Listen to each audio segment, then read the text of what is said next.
Alrighty, it's 1 p.m. on the dot, and so we will kick off this afternoon's webinar. Can everyone hear me? Raise your hand if you can hear me.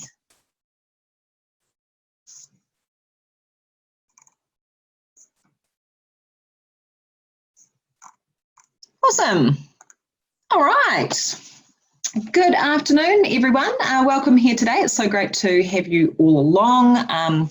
You must all be super exciting people if the idea of spending a webinar in the afternoon talking about strategic risk was up your alley, so you're my kind of people.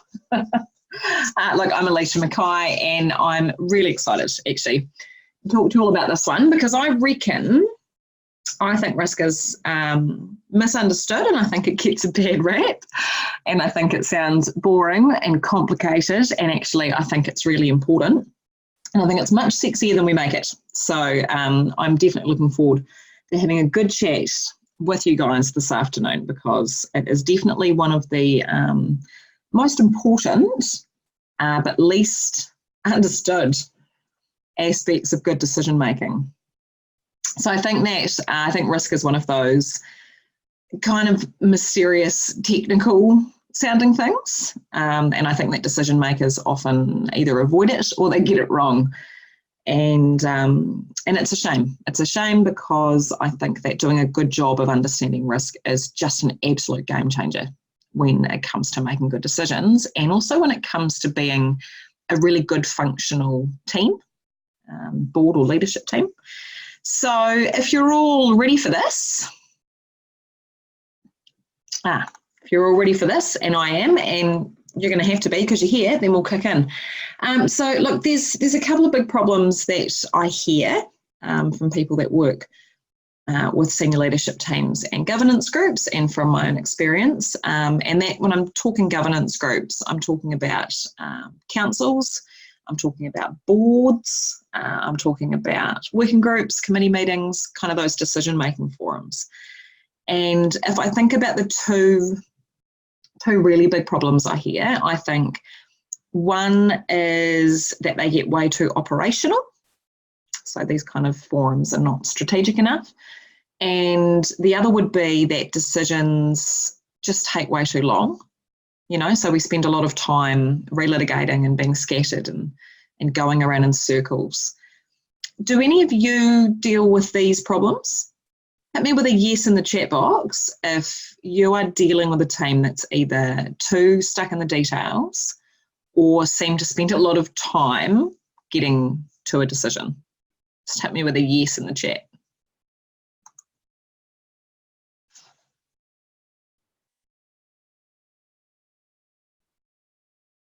Yeah.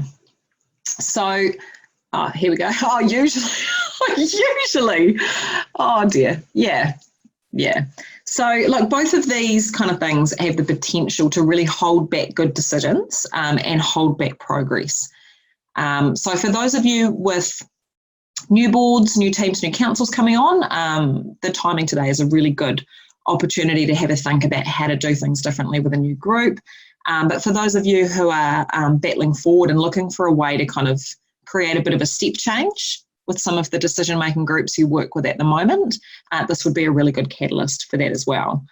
I spend a lot of time with teams and with governance groups talking about this stuff, and it's kind of one of my favourite programs to run because what this does, this risk conversation, particularly when we bring together management and governance in the same room, is it brings people together on a different level. So it's a lovely safe place to test some boundaries and also get some really clarity in quite a practical way about what everyone's job is, to get that role clarity. Because I think a lot of that operational strategic crossover when we're talking governance groups comes down to role clarity and not having a really clear understanding about what the job of a decision maker is versus the job of the person who's implementing. So having a conversation about risk and doing that together is a really good opportunity to get some clarity about who's doing what. So just quickly, here's how today's going to run. I'm going to spend the next hour or so talking about how we can be more strategic and make better decisions and what risk has to do with all of that. As we go through, I'm going to do more of what I did just now and ask you some questions. And I'm also going to ask for you to chat or put your hands up like I did before. Makes it a lot more fun that way. What I do like about these webinars is that nobody interrupts me, so I just get to say whatever I like to say. But it does feel a little bit like yelling into an echo chamber. So the more interaction that you guys can give me back, that would be nice, so I'm not so lonely. And it's just much more fun. Everyone cool with that? Raise your hands if you're cool with that. Yeah, all right, cool. Everything's working exactly as it should be. So I'm going to talk about strategic risk and about how nailing this can transform the way that we make decisions. We've got an hour together. I'm going to get through everything I can in that time. You've probably already picked up, if this is your first webinar with me, I do speak quickly and I do move pretty quickly. And so like most important information, it may not land with you the first time. So, you know, take notes, take in what you can. But if you like, I'm also going to make a copy of my slides available at the end of the webinar. So if that would be helpful for you, just type yes, please in the chat box and we'll keep track of that. And also the recording of the webinar will be made available later on today or tomorrow as well. So I will get through as much as I can. And at the end of our time together, I'm also going to tell you a bit more about how I help people with this stuff, if that's something that you need. I'm also going to provide a couple of really useful tips and strategies that you can use right now from today onwards, and I'll do that right at the end. And I'll also open up the session for some questions and answers toward the end as well. So feel free to chuck your questions in the chat box as we go. And my wonderful business manager, Diane, is on the call and she will keep track of those and pull them together. And then we'll open it up to people's microphones as well. Cool. So let's get into it. Okay, the turkey. I hope you can all see this in the glorious full resolution that it's intended to. If you're dialing in and you don't have a screen, you're really missing out at the moment. So before I tell you this story, I'll tell you two other things. And one is that I Googled earlier what the name of the little giblet that hangs off a turkey's neck is. Once I made this slide, it's called a snood. So for those of you who didn't know that, the little red thing hanging off a turkey's neck is called a snood. And if you have read any Nicholas Taleb, you may be familiar with this story. So Nicholas Taleb has written a few amazing books.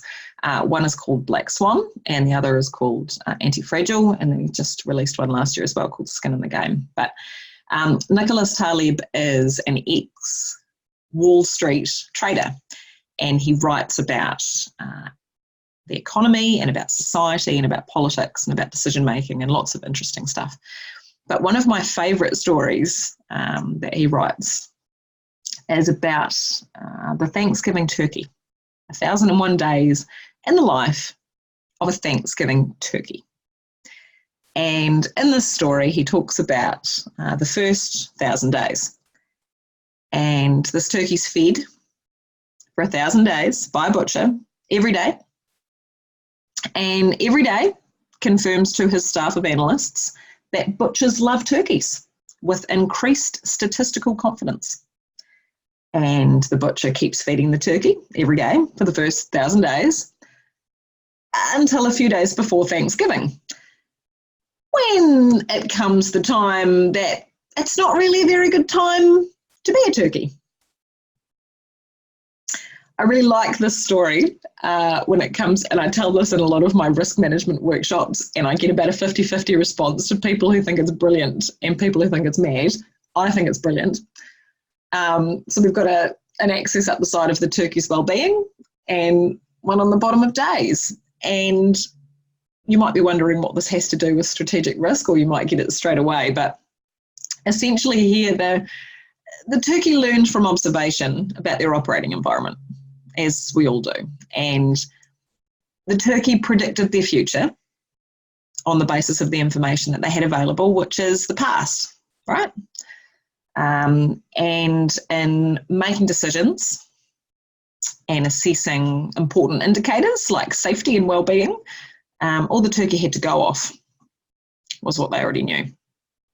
And what's particularly sad, if we look at the graph about the turkey's feelings over time, is that that feeling of safety really reached its maximum when the risk was at its highest, right? So directly before Thanksgiving, when things felt safer than ever before, risk was actually at its highest level. And so the point I'm making here really is that when it comes to the big picture stuff, we don't know the future. The only information we have to go on, just like the turkey, is the past. And all of the big things that have really changed the game for large companies and for societies and for organisations have been unexpected. They've been what Taleb calls black swan events. They're just things that we didn't see coming. Massive changes like the GFC, like 9/11, like World War, like the internet. This is stuff that, despite the best information we've got at our fingertips, we just simply couldn't have predicted. Or if we could have predicted, it wouldn't have been fully appreciating the impact that these things have had on the way that we make decisions and live our lives. So when it comes to the big picture, we can really only prepare for the worst impacts as we know them, and be ready to change and ready to adapt, but we certainly can't predict the future. So that's a bit of a setup, because the best laid plans go awry, right? That's the cliche. And there are a lot of things when we're thinking strategic level stuff that are just completely outside of our control. In fact, most things are completely outside of our control, whether we like to acknowledge it or not. Yesterday I had a flat tyre in the afternoon, got a nail in my tyre, and I wasn't quite sure what I was going to do about that this morning to get the kids to school. So I had a very clever plan that I've got another car that's parked on the other side of the neighbourhood at my friend's house. And I thought, I'll go for a run this morning, and while the kids are asleep still, don't worry, I've got a teenager in the house, and I'll go pick up the other car and I'll bring that back, and then I'll take the car in to get the tyre fixed later, which was all, I thought, very smart and very strategic and was all going very well, until I arrived 7 o'clock this morning to pick up the other car, and went to start it and it was flat. So I was on the other side of the neighbourhood with a flat car, while my punctured car sat at my house. So thankfully I did have the assistance of a couple of neighbours, but these are things that no matter how well we try to prepare, there are always going to be these kind of snafus that get in our way. And so approaching any kind of plan or strategy, or really anything in our life, assuming that nothing's going to go wrong, is a bit silly, I think. But the reason that I think strategic risk is really exciting, as opposed to some of the more operational risk management, is because strategic risk is all about the big picture, and we can't consider the big picture risk without understanding the big picture rewards, right? The only real way to eliminate risk, or at least to eliminate the feeling of risk, if we think about the turkey, is not to stick our neck out, right? It's not to do anything that we don't know or understand. Now, Taleb would argue that that is actually even riskier, and that's another conversation. But the thing about risk at the strategic level is that it is inextricably linked to our goals and our vision and the new stuff that we're trying to do. So we only incur strategic risk when we're trying to move in a strategic direction. And risk and reward, if we think about it from that perspective, are just like yin and yang. They sit next to each other. You don't have one without the other, which is why I think strategic risk is so exciting, because it means that we're trying to do something different and to create change. Now, the senior decision makers in our organisations should be up there, right? They should be big picture thinkers, thinking big picture. Unfortunately, as you all indicated in the chat box at the start of the webinar, this is not always exactly how it works out. So one of the most common complaints that I hear about working with boards and committees and ELTs is that they want to get stuck into the details. And when they do that, they miss the bigger picture. So they're too operational. They're too scattered. So by not having really clear criteria for understanding what it is they're trying to do in the first place, or that clarity of purpose, things go around in circles. One of the other things I see is that these groups are too slow. And slow is a real problem. I don't think we really put enough energy into tackling how slow some of our decision-making processes are, especially in the public sector. Because when we're slow, we are wasting time, which means we're wasting money, but we're also missing opportunities. There's a real opportunity cost to spending a lot of time relitigating and going around in circles and asking for more information and pointing fingers. And when we don't really appreciate the importance of moving at speed, it's when we get left behind. That's when we start to be a bit of a turkey, actually. And risk has a lot to do with all of these things. Because if we understand our strategic rewards and our strategic risks better, we can tackle a lot of these problems. So we can make better decisions by understanding different options in relation to our goals and the risks that they might pose. We can make faster decisions because we're more consistent and aligned and we're more confident, so we don't get stuck going around in circles or getting stuck. We've got more alignment around the table about what really matters and, importantly, what we're willing to risk in order to get there. And that's a conversation that I don't see happening enough. But what we also get, and what I really like to see when we nail risk as part of those conversations, is we get more honest conversations happening. So I think one of the reasons that decisions take so long and are so complicated is that we dance around the tough stuff. We don't really want to acknowledge some of the really prickly, tough decisions. And what happens in that environment where we don't want to tackle the tough stuff is we have all of these little behaviours that start stepping in to try and manage that. So one of those will be, if we don't feel as though our decision-making bodies are comfortable with risk or comfortable with tough conversations, we don't want to table risky stuff, right? So from an official standpoint, either we play it really safe and we present safe options, or, and this is where it gets really toxic, I think, we're incentivized to paint a rosier picture of a potential option or a potential project than is really the truth. So what I've seen happen for a number of really big investments, particularly in the local government environment, which always makes me feel really uncomfortable, is you see a business case or a proposal go to council that has undercooked numbers, over-optimistic timelines, and really token treatment of risk. And that's not because officials are liars or because they're bad, it's because they have learned in that environment that they are only going to get things over the line if they present a rosier picture at the outset and then come back for more money and more time later on when things start to fail and it's too late. Has anybody ever seen a decision-making environment that has created those kind of behaviours? Type yes in the chat box if you've seen that happen in an organisation that you've been part of.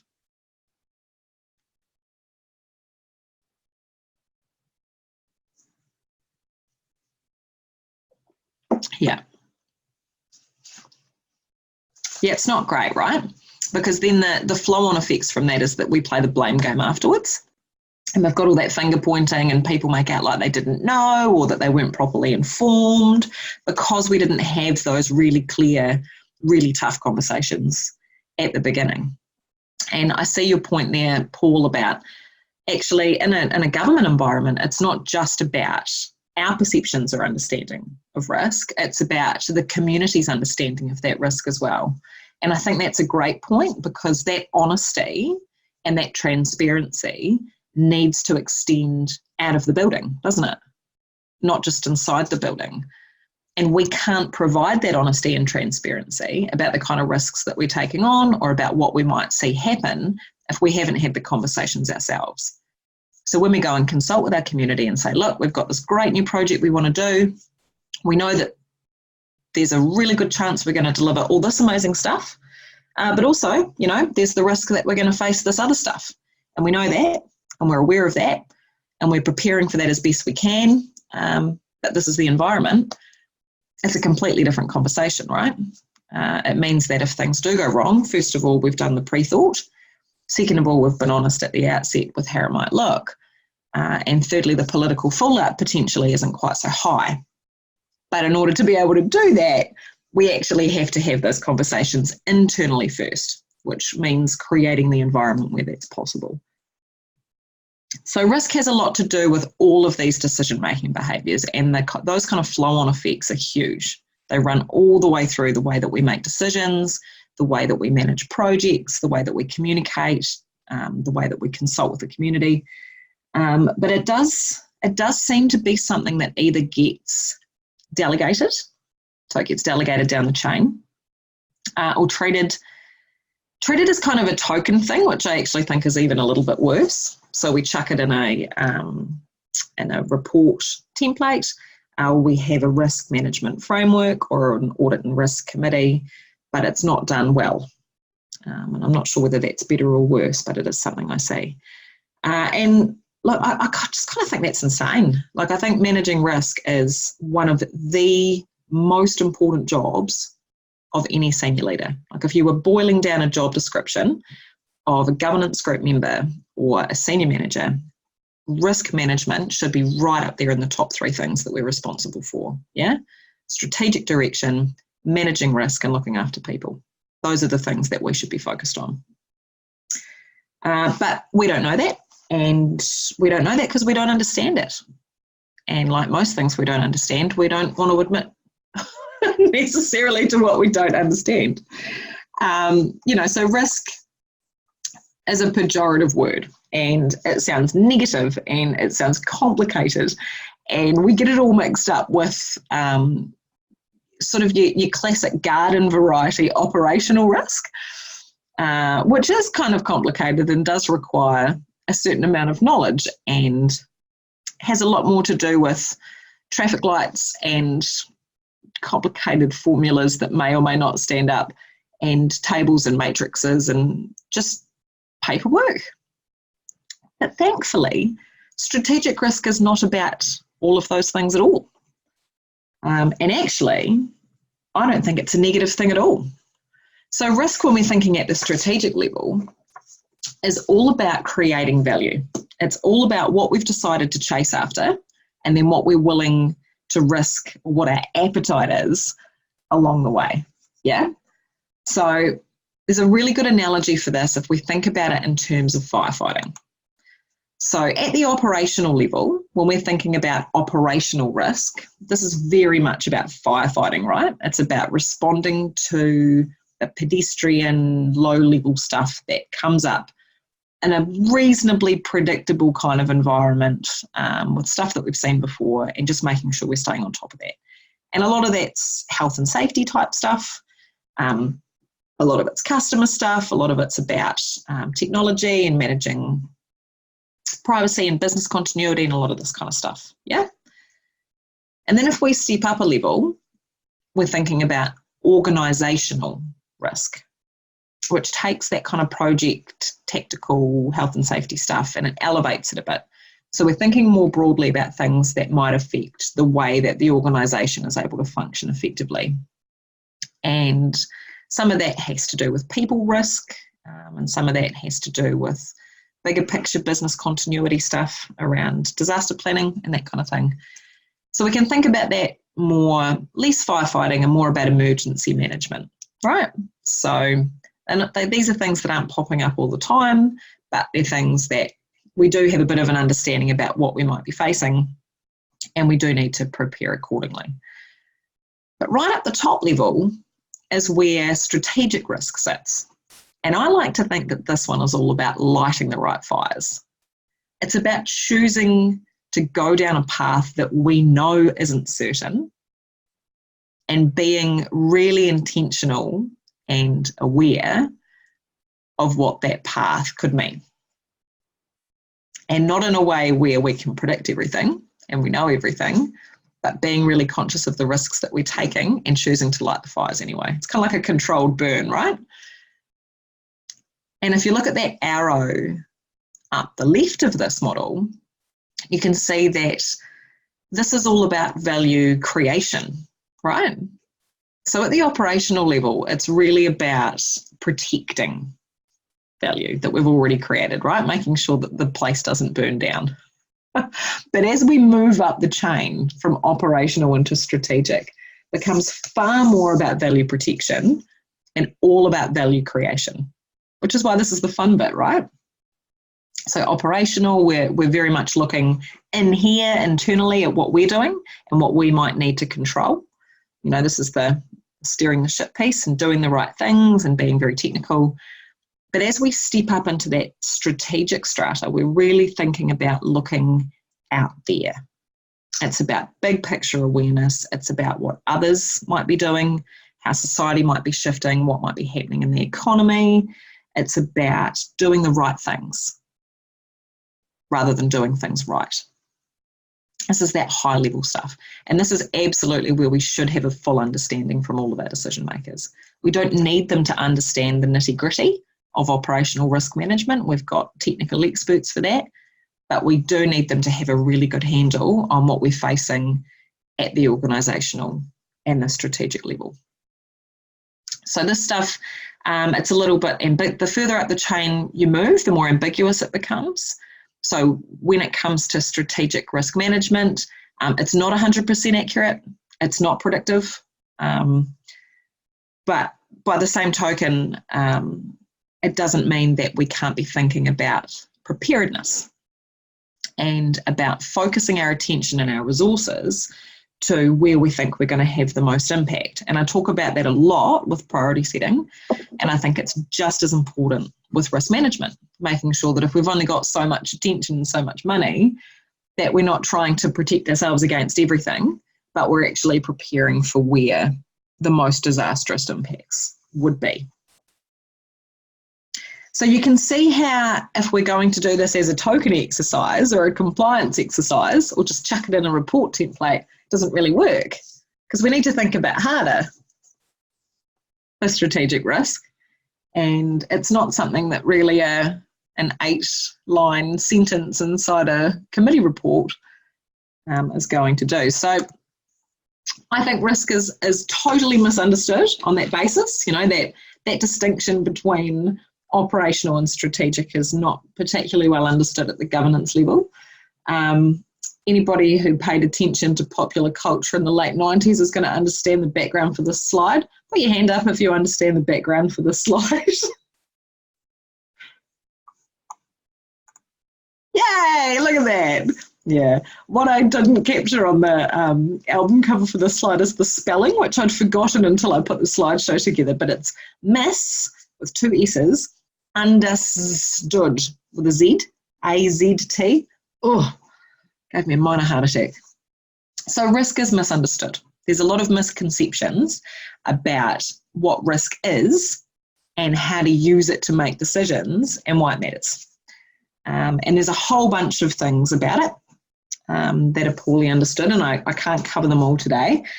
But what I am going to do is I'm going to give you the Alicia Mackay definition of risk, and I'm going to bust three myths that I see.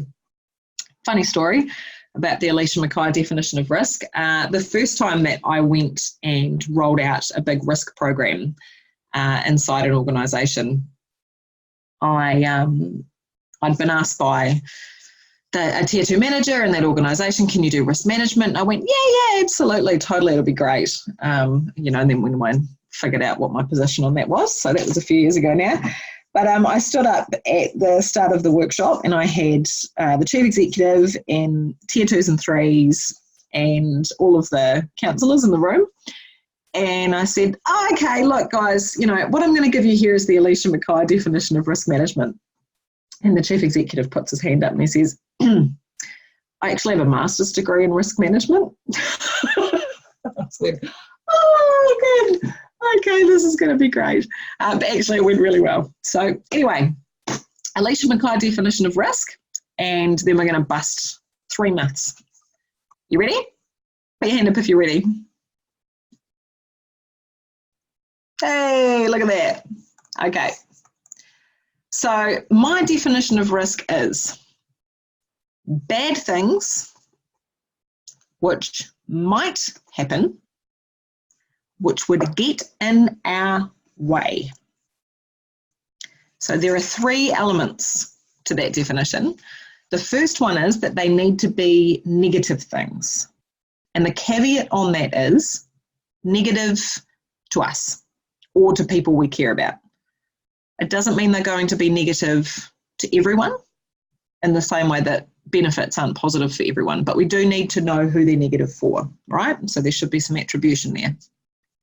The second piece is that there needs to be some level of uncertainty, and I see this done poorly sometimes. If there's no uncertainty, it's not a risk. It's a disbenefit, which means you know it's going to happen and you need to plan for it accordingly.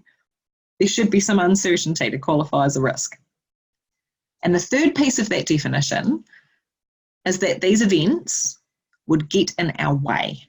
So what I mean by that is if we think about that yin and yang, that risk reward, they're only a risk if they're going to prevent us from achieving our goals. So if they're bad things that might happen that wouldn't have any impact on us getting there, that's not a strategic risk. It's a risk, something, but if we're thinking strategic risk in relation to strategic reward, it needs to be something that would be an obstacle to achieving our objectives. So bad stuff, which might happen, which would get in our way. Is that clear? Put your hand up if you think that makes a lot of sense. Awesome. Fantastic. Okay, let's bust some myths. I've got 3 that I would like to bust today about strategic risk. The first myth, risk is bad. I don't think risk is a negative thing at all, but I think it has a pejorative undertone that when we talk about risk, we automatically get our backs up, and that's why I think we avoid talking about it, because if we are trying to get our community or our council or our teams excited about something new, talking about risk seems like a fairly certain way to take the shine off it. But actually, risk is a sign that we are trying to create something new and do something different. Because if we're not doing that, if we're not risking anything, then we're not really aiming for much at all, are we? So I think that risk is not bad. I think risk is great, because it's a sign that we're trying to do something different and create change. Strategic risk is good. That's myth number 1. Myth number 2, risk should be eliminated. There seems to be an assumption when we talk about risk and managing it that what we're doing is removing it entirely, that we should be trying to mitigate risk to the point where we've eliminated the possibility of bad things happening. And this is really dangerous thinking. First of all, because it's a false goal. So like me running off to get my car this morning and discovering that it was flat, or like our Thanksgiving turkey, risk can't be eliminated because we don't control everything in our environment. So it's really dangerous thinking for us to think that we can. I think it leads to a lot less honesty at the decision-making table about what's possible. And I think that it creates the illusion just like our turkey, the illusion of safety, which is really dangerous. The third myth that I'd like to bust, and I'm really big on this one at the moment, so I'm going to spend a little bit more time on this one, is that the public sector shouldn't take risks. Is anybody right now operating in a public sector environment and feeling like they shouldn't be taking risks? Put your hands up. No one else can see you putting your hand up, just me. Yeah. Yeah. So there's this weird kind of assumption, I think, in government that it's irresponsible for us to do a couple of things. And one is spend money and the other one is take risks. And the two are pretty linked, I think. So this links in very, very closely to those first two myths, that risk is bad and that we should try and eliminate it, because that's not what public sector is in the business of. We're not here to take risks. We're spending our community's money, and that means that we have a duty to be frugal and conservative. And just like the turkey, that's dangerous thinking. It's an illusion. And so my take on this one about public sector risk taking is that if any institution in society should be taking risks, it should be the public sector. So there's a really great read on this, which I will send a link to with my slides. And Mariana Mazzucato, who is an Italian economist, writes an amazing book called The Entrepreneurial State. And in that book, she looks at the role of government historically in fostering innovation and economic growth. And her argument, looking at that evidence, is that most of the most important technological and social and political shifts have been sponsored or underwritten by government.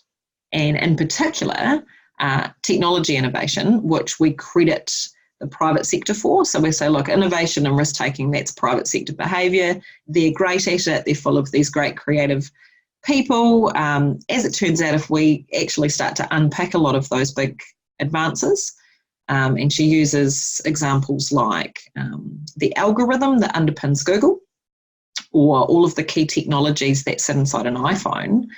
And from that, with the iPhone, that's everything from the chips inside it right through to the software that it's running. All of those things had their origin in government R&D or government funding.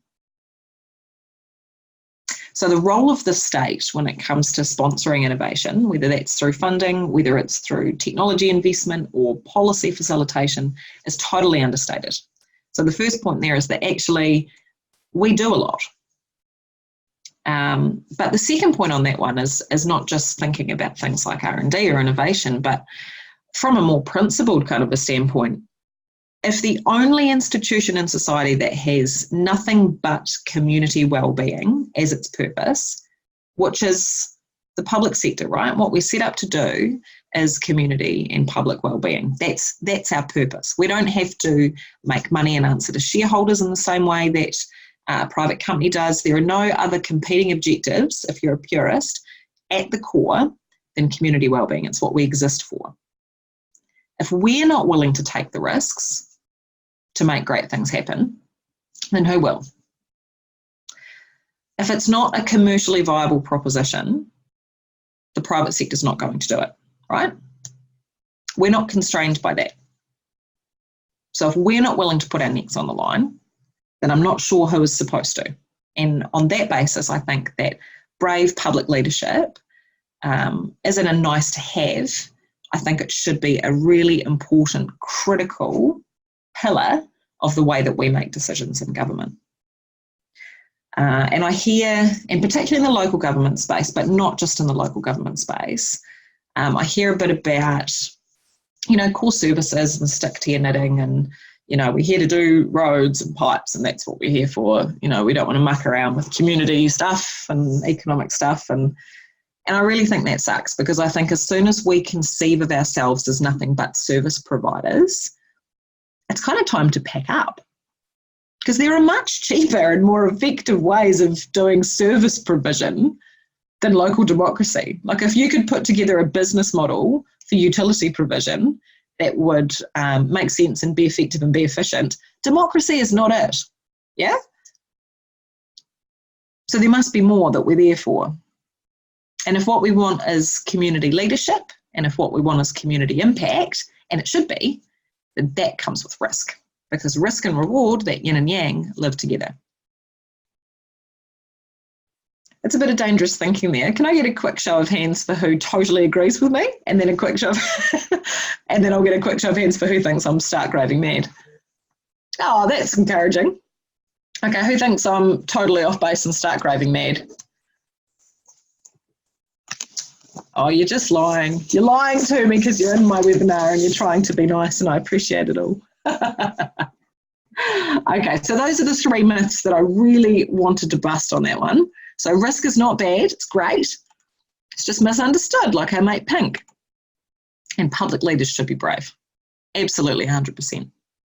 Okay, I would love to check in with you all now and hear how you're getting on. So we've got time. I'm actually running on time. I've extended the lengths of these webinars from 45 minutes to an hour because I was running out of time. Who has a question that they'd like to ask? You can either pop it in the chat box or you can raise your hand and I will come to you and unmute your microphone. So let's be brave on this one. Brave public leaders, remember.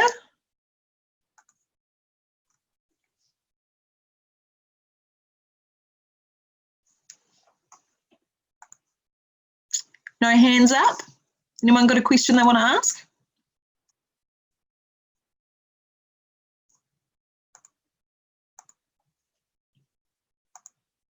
Paul, just unmute you there. Is that going to work for us? There we go. Hi, Paul. You might have to unmute your own microphone. Hello.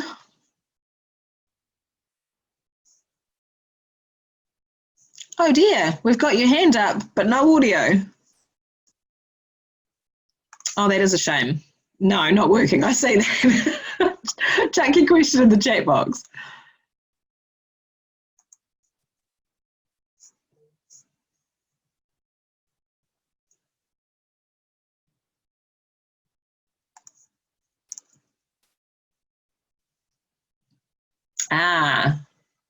What if your elected councillors are too risk averse? Yep, great question. So for everyone that isn't monitoring the chat box, Paul has asked a question.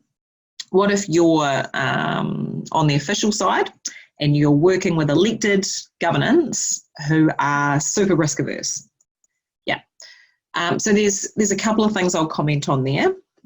And one of them is that I think we become risk averse for a lot of reasons. But one of the things that doesn't help is when we aren't really clear and agreed on what our appetite for risk is. So what I often see is that we talk about the risk appetite of a group or of a council, but we haven't really sat down and hammered it out necessarily. And I think that when we give people that have a lot of fears and assumptions the chance to have really good, tough conversations with their peers about what it is that they're afraid of, and that might be community perception, or it might be overspending, or it might be a lack of understanding about technology or about social change. When those conversations are had, we often find people are less risk averse than we expected. It's just that there wasn't a good forum to get clear on that appetite. So that would be the first thing I'd say there, is that we do make a lot of assumptions about risk aversion, I think, without necessarily having had the conversations. And then the other one is on a similar vein, really, but when it comes to presenting options to what we think are a risk-averse group, it's about being really upfront and honest and transparent about risk. And so that's for two reasons. One is that we're obviously making good, honest decisions, and we're starting a conversation where risk becomes part of it. But the second one is actually about an overlooked risk, and it's the turkey thing. And it's about the risk of inaction, and where we do, I think, not a great job all the time, is making really clear what the costs or the risks of inaction are. So it shifts the conversation when we're not just saying, try this new scary thing you don't understand that's a bit risky, but when we put that against, try this new scary thing that's a bit risky, or continue as you're going and face all of these other risks anyway, because even if we don't shift, the world around us is. And doing a really good and consistent job of highlighting the risks of inaction can often be something that creates a real shift or a real step change in a risk-averse environment. I've seen that work really well. So that's a great question. Thanks, Paul. Anyone else have a question they'd like to ask?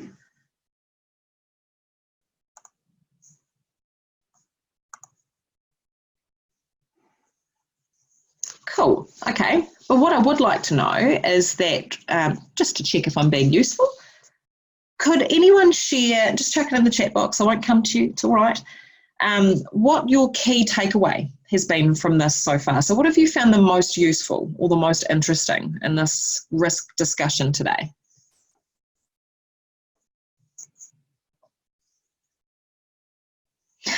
Light more fires. I know I always feel a little bit irresponsible when I put that one up there. All right, guys, what we're here to talk about today is how to do some fire lighting. It's all right. I'm well insured. It'll all be fine. Ah, fire lighting. Yeah, awesome. That one struck a chord. Yeah, there's the controlled burn. Oh, I love it. It's nice to hear that my fire metaphors are reaching you all. That's great. Oh, thanks for sharing, guys. Okay. So look, that was a lot in one go. Don't be a turkey. Absolutely. Oh, fantastic. Yeah.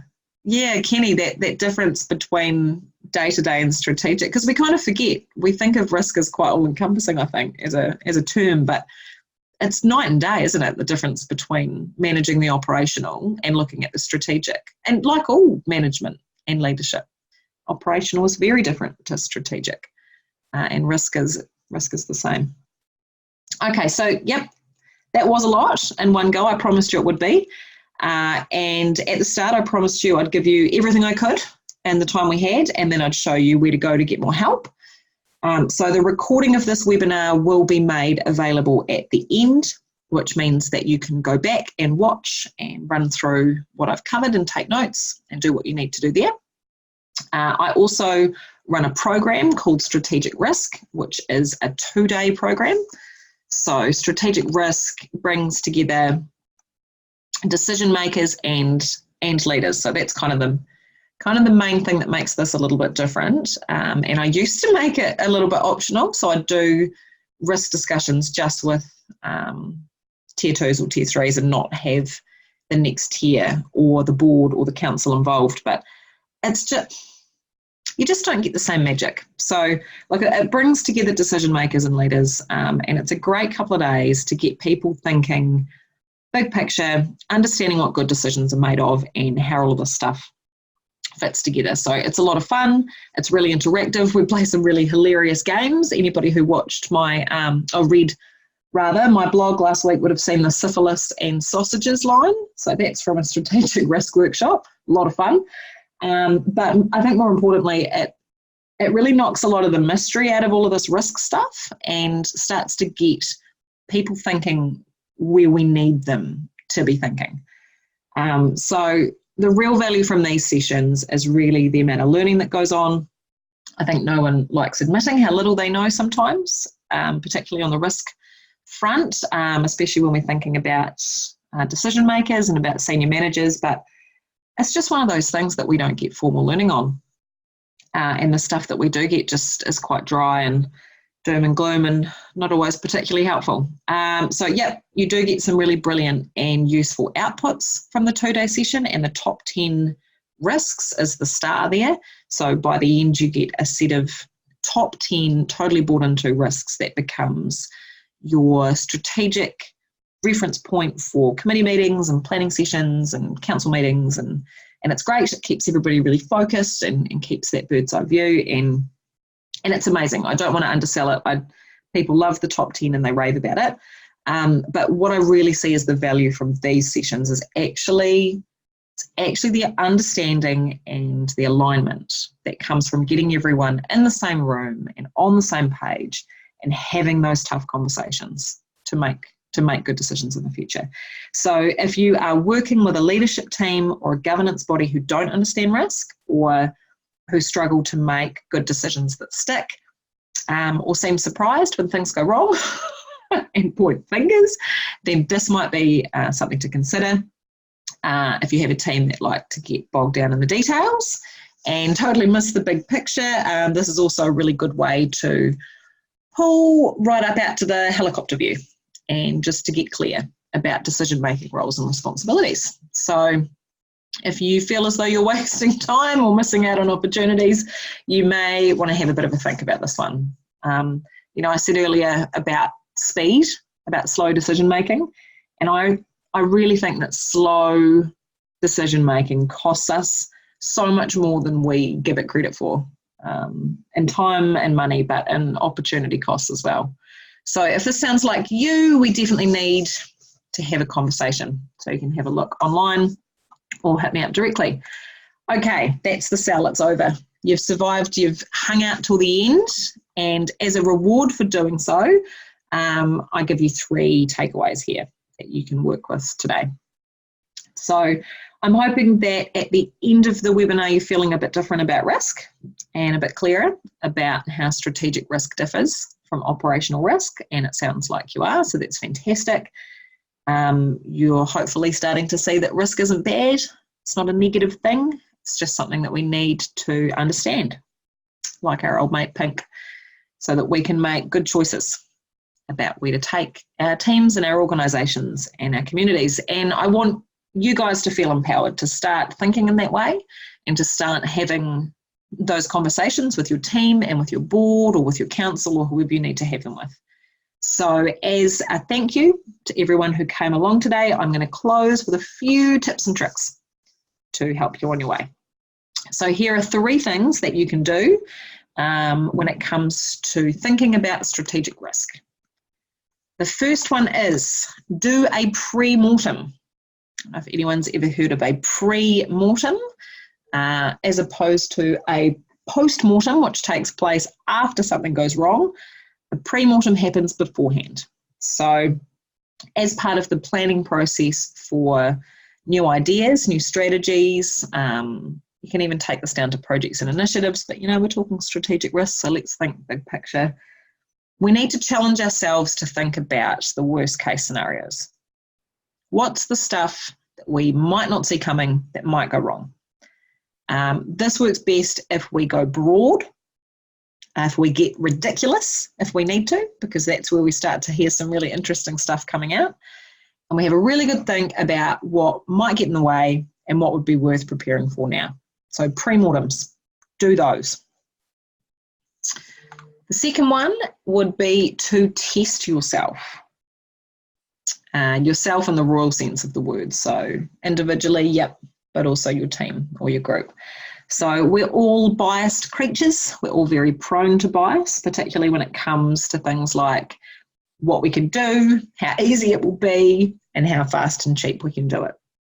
So I spoke earlier about undercooking the risk when we present it to decision makers so that we can get things over the line. And I mean, that all sounds a little bit snaky, but actually there's a big part of our brain that makes it really hard for us to not do that.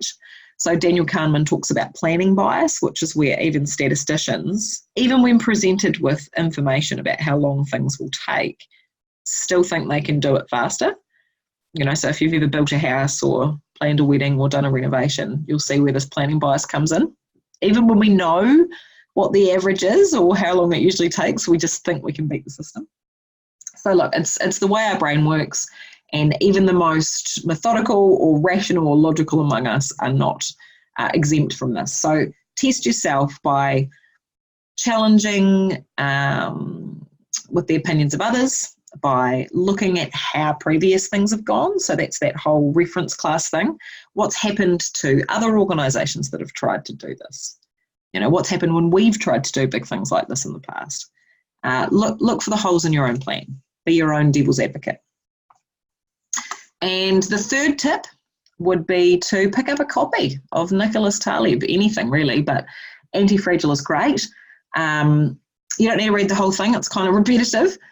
So here's an Alicia Mackay book review for you, but at least read the first third.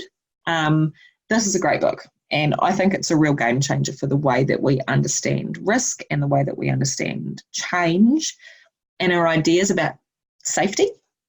So for those of you that aren't familiar with Anti-Fragile, the idea, and this is a Taleb idea, is that the opposite of fragile is not strong. It's anti-fragile. So being strong is about being able to cope with or withstand negative externalities when they happen. So it's where we prepare ourselves to be able to kind of weather the storm, right? And then gather the pieces back up and get back to normal. The idea behind anti-fragile, which Taleb says is the actual opposite of fragile, is a system that profits from or does better from change or disorder. So it's how do we make decisions and set up our lives and our businesses and our organisations and our communities with the kind of resilience that doesn't just leave us able to cope, but actually able to adapt in a way that we benefit when things change. And it's a great book, and he has some great examples, and I just totally recommend that you have a good read. Okay, so look, thank you so much to everyone who came along today. I am booking strategic risk sessions for 2020 now, not for 2019. I'm booked out. So if you are thinking about pulling your team together, it would be a good time to have a chat. You can learn more about that program by heading online or by emailing me or Diane directly to look at booking in. But otherwise, I hope that today was useful and that you learned a thing or two about strategic risk. Have a wonderful afternoon. Have a wonderful rest of your week. Thank you all for your time, and I will talk to you all again very soon. See you later.